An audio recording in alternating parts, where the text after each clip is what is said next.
Hey, what's going on? What's going on, guys? Yeah, welcome back. Signal to Noise. This is our 25th. Now I'm stuck seeing the title. See, this is how this is going to go, right? That's So how it goes. Yeah. the title, I should have picked the first line. So the title of this show is Fortibleeder, which is by the way, other people have talked about this, but it's we're Yeah. catching up. So, but this is Well, and we're talking about this one yeah because I think maybe people, but I will tell you that yeah people are very confused about this one. yeah And I'll tell you why they're confused. It's because we have been, I don't know, so accustomed to about every 2 to 3 months a new firewall vulnerability come out right that when this came out, your mind and everything says this is a new vulnerability, which is not. no So, and then people were confused. So I was like, okay, if this is that, then we address that. Well, did you really? Because if not, yeah you're bleeding. yeah And at the same time, we'll get into this one. It's kind of interesting what the threat actor did in this particular situation too. yeah So, yeah. yeah. Yeah, I think it's. I mean, again, like you said, every other month, or every month seems to be something going on with the firewall. But yeah, this one was kind of interesting. So because you could patch your firewall. This is back when Fortinet had. And by the way, you'll have to you have to look at the most recent Fort, Fortinet exposures, right? But there was a time when you had to patch your firewall because they were able to get in. Hmm.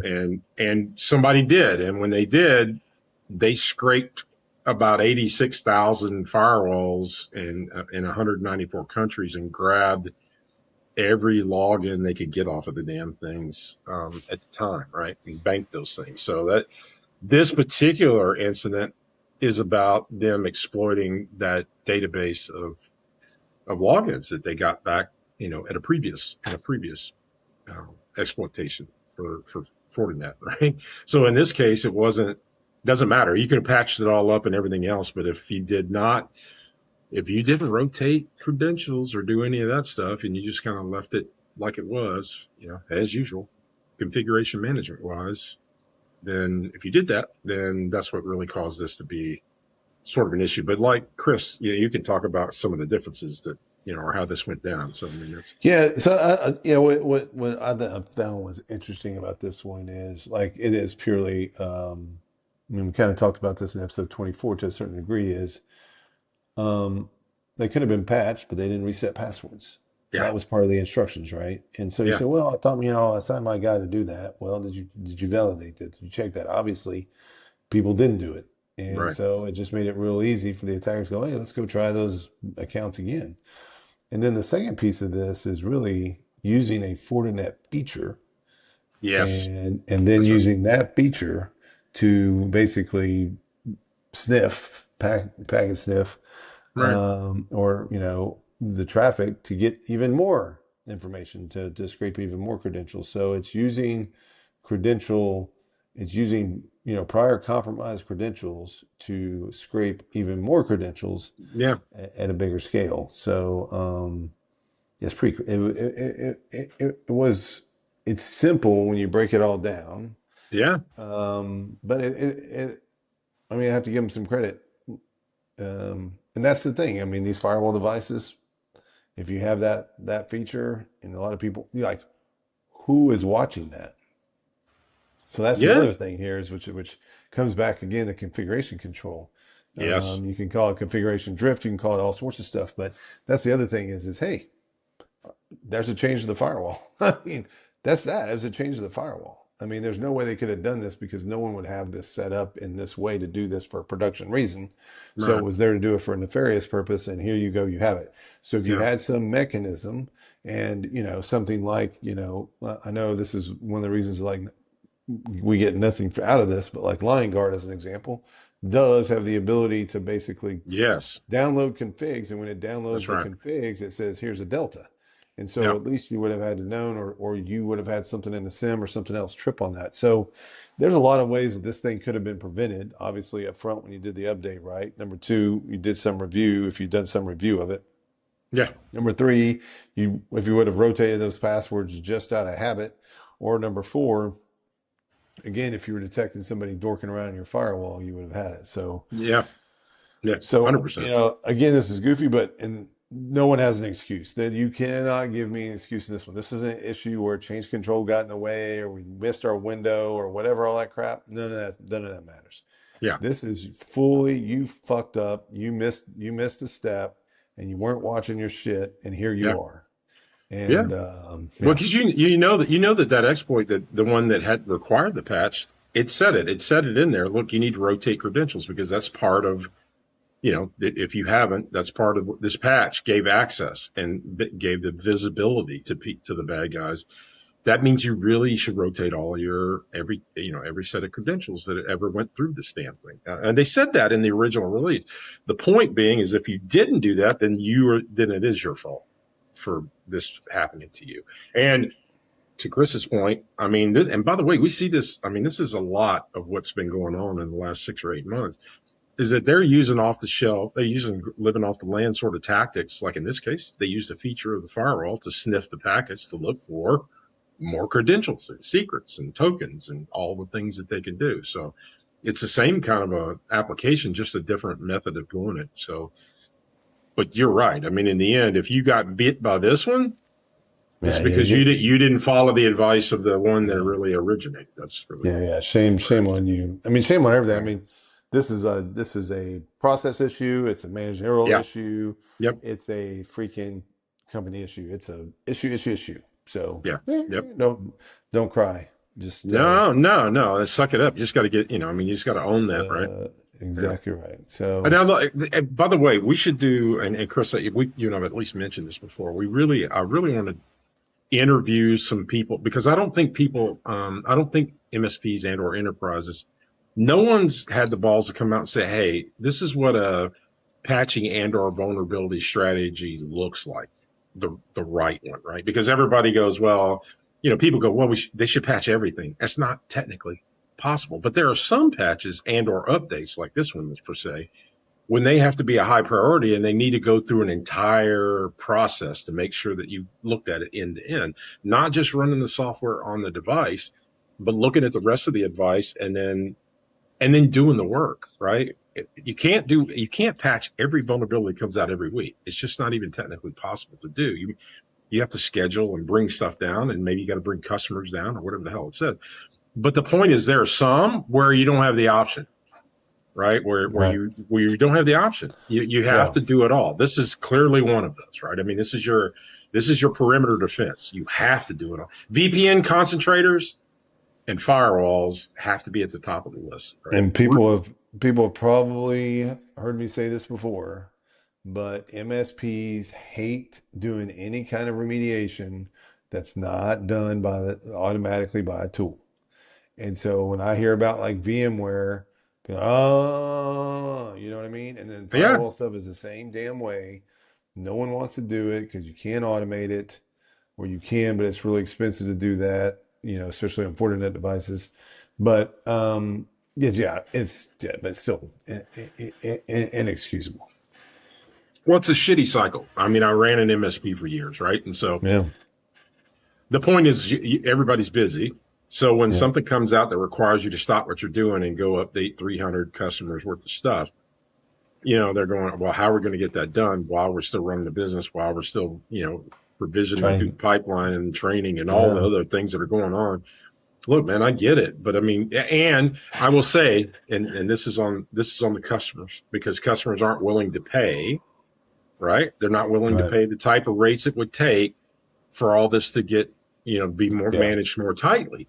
So yeah, I agree with that too. because everybody's commoditized in this process, and now it's worse now.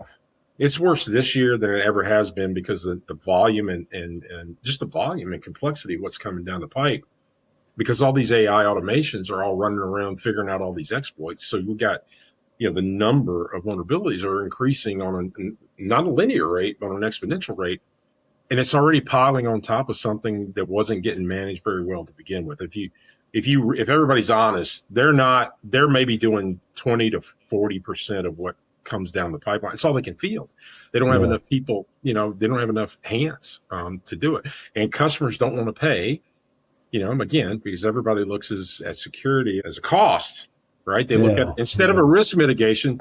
they look at it as an external cost, an extraneous cost to the process. Yeah. So their logic is $1 plus $1 security is too damn much. That's the freaking logic about the shit.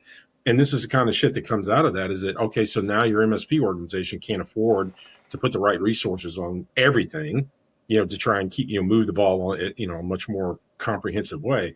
So they're having to fall back and pick and choose, and they don't have a good guide. They don't know when you got to stop what you're doing and deal with this one very specifically and be thorough versus one where maybe, we can wait a month or so because this isn't really critical. Being able to make all those determinations, you don't have the kind of oversight that you need to do that. So I blame this. This is kind of certainly in this case, whoever the enterprise and or provider is, did not follow the advice of the manufacturer related to the vulnerability. So that's on them. They should have done that. But shame on people for wanting to do that, for wanting to be cheap about paying for that, though.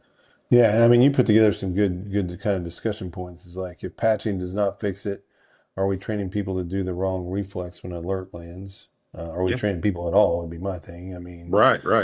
yeah, and I think also is that's something that you're qualified to do. Like, I think there comes a point where, I mean, even one of my security guys the other day was like, he's like, I used to keep up with all this technology stuff. And I can't do, I mean, like you literally, it's just changing ridiculously too fast. He's like, even how my computer works, I used to understand that Yeah. to the detail, and I don't. So, Yeah. yeah, so that's it. So I think, you have to step back. You have to look at, say, are we qualified to do this? And if we're not, how are we going to solve that problem? Because Yeah. if you're not qualified to do it, it needs to be done. Or if your customers aren't paying for it and it needs to be done, then somehow you got to protect yourself on that. And I'm sure we won't get back into contracts again, but this is a Right. good example of where you're going to get blamed for it, whether they pay for it or not. And then is this, whose fault is this? Is this really Fortinet for legacy hash handling or the orgs that never rotated creds? Probably Yeah. both, but probably Yeah. more They so both the, have skin in the game. Yeah. They're both yeah, but got I say skin in the the rotating the creds. I mean, simple deal. game. I mean, simple deal. Yeah. Yeah. Now, the reason they Um, had to rotate the creds is because the hash shit wasn't done like it was supposed to. yeah, So in reality, exactly. this falls into that third party issue again, as far as I'm concerned. Because, Yeah. for Fortinet to say, oh, we got a patch for it, it'll fix this, and then having 89,000 damn devices have been affected. It's like, okay, you know how much work you generated by not dealing with that? You know how much, I mean, it seems simple, oh, well, maybe it'll take you 20 or 30 minutes to do correctly. Okay, 30 minutes time 90,000 devices. That's labor that has to be spent now to go fix the shit that didn't have to be spent if you would have done your job. You know what I mean? So that's it. I think they take that much too cavalierly when they say, "Oh, it's the same thing with CloudStrike." By the way, Yeah. CloudStrike.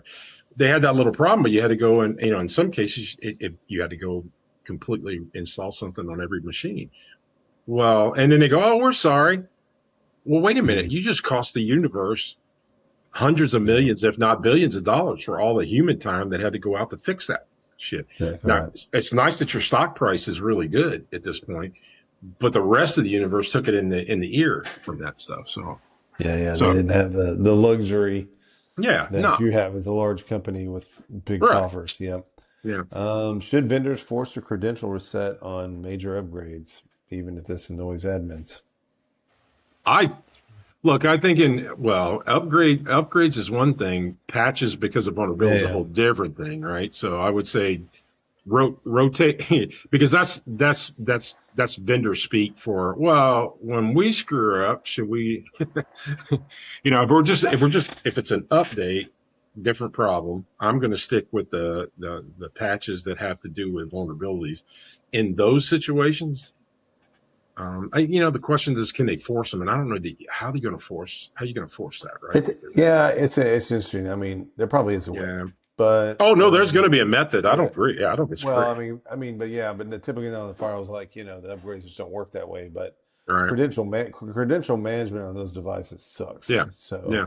Yeah. so then and then you got to think about like how many credentials, why do you have so many credentials on a box, that type of thing. And I think if Yeah. you had more rigor around doing this kind of stuff, I mean, it's just you should just rotate passwords. That's all I'll say. A firewall that taps your own VPN traffic. How is this not treated like a tier zero identity system already? Yeah, it's interesting.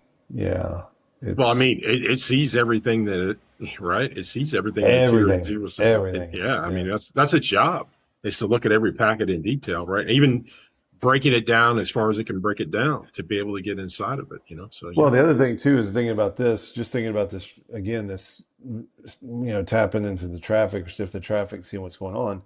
You say, well, how could I have been alerted up? Well, let's just take it from a knock perspective.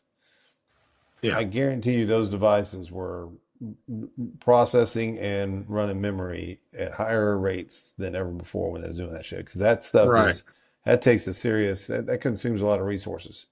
So Yeah. that's another thing you should. Why are all these firewalls or this one part firewall just peaking out Right. at 100% for 5 minutes or 10 minutes or an hour or whatever? Yeah, you should know that. Device counts ran from 30,000 to 86,000 depending on the vendor. Does Yes, this that's correct. does this number even matter? Fuck no, in my And mind, it's big enough, right? I mean, I it's don't, big enough. Yeah, yeah, it's big enough. yeah. Attribution points to a Russian speaking access broker. Does that change what a defender should actually do on Monday? Yeah, Good question. it is a good question. I mean, it's tough with these guys. I mean, the stuff's out there. It's not, the only thing you could do is maybe find out through some third party that somebody's floating this stuff around in Yeah, the Telegram channel or wherever the hell they're working from. But yeah, I mean, that's yeah, I mean, yeah, you can't, geofencing doesn't do anything. So right. anyway, Yeah, I wouldn't say abandon geofencing, but if you think it's, actually going to keep the Russians out, have a bridge to sell you. If the yeah. credentials are already sold, is rotation closing the barn door too late? Nope. You better do No, them. no. Yeah, Yeah. 100%. Yeah. So I don't know. I mean, hey, if you're running Fortinet appliances and it doesn't matter what you're running, and you're Yeah, not incredibly hypersensitive to Fortinet vulnerabilities, then you need to stop using, selling, managing Fortinet devices because that's just comes as par for the course now. that's the way it works. Yes. Yeah, it's just like I was talking to somebody the other day. She has a house that she rented out, and the renters just tore up her cabinets and everything. I mean, Yeah, unfortunately, that comes with the territory of renting a house like that. Same thing here, man. You're running Fortinet devices. It comes with the territory. You got to be on top of this shit, and you got to do it right. yep. And and that's just the bottom That is line. it. 100%. Yeah, and really anything. We hear about all the firewalls, pretty much all the non-cloud based firewalls, and that they've all had their struggles, and they've all had either a vulnerability or something come later that wasn't a vulnerability but related to a prior own vulnerability. So this FortiBleed thing is not surprising. It has a little new twist with how the threat actor used it, but it's Yeah, kind of the same old thing. yeah. It is. It sounds familiar to me nowadays because we've seen it over and over again. So, Mhm. yep. So the big deal is that there is one thing that's kind of interesting in here that if you want to know if you're in the data set or not, you can there's a SOC radar application that's kind of it's a free FortiBleed checker kind of a deal, and it'll go look. Mhm. So that's something you can actually do. It'll be in the research. Yeah, for those of you that are new to this, we put all these documents. We use multiple LLMs to do the analysis work. We pull it all together, do another summary run. Then Chris and I look at it, and then we put all this research out. It'll be in the article that's on LinkedIn that's attached to this YouTube. It'll be linked in this YouTube description for this particular episode. So you'll be able to go get these files and root around in them in a lot more detail. So you can pick up the historic CVEs and what's current, as well as what some of the things you can do today. So that'll all be available to you. But the big deal is obviously you've got to rotate those damn credentials and VPN credentials, admin and VPN credentials, and kill Yep. some of those hashes off, right? Recite And those then hashes. review your playbooks around updates and all that Yeah, kind of stuff. And if you yeah, don't have that quality control step in there, add it. yeah, And also, I think it's this is stuff. If an employee screws up and doesn't do this stuff, it's a disciplinary action, in my opinion, too. So yeah, think about that. Now, we won't get into that, but my point is, hey, this is This is 101 shit, so there's really no excuse. No, because look, 95% of the failures are the process, not the people, right? So anytime I see this, is okay, what was broken in their process that made it possible for the employee Yeah. to not get it right? That's the thing that needs to Yep. be fixed. You can't you can't depend on human beings to be the only check and balance on things. You got to have, you got to build a process, got some checks and balances in it, where it's more than one person. There's a Yep. person who does the work, but there's a person who verifies it, validates it. That's where it is. So anyway, Yep. yep, there you go. All right. Well, that's it. Yep. It's Enjoy. good. Episode 25, man. Yeah, So we I got. know, man. Moving right along. Well, exactly. Yeah. Well, see everybody on the next one for sure. All Bye. right. Thanks, everyone.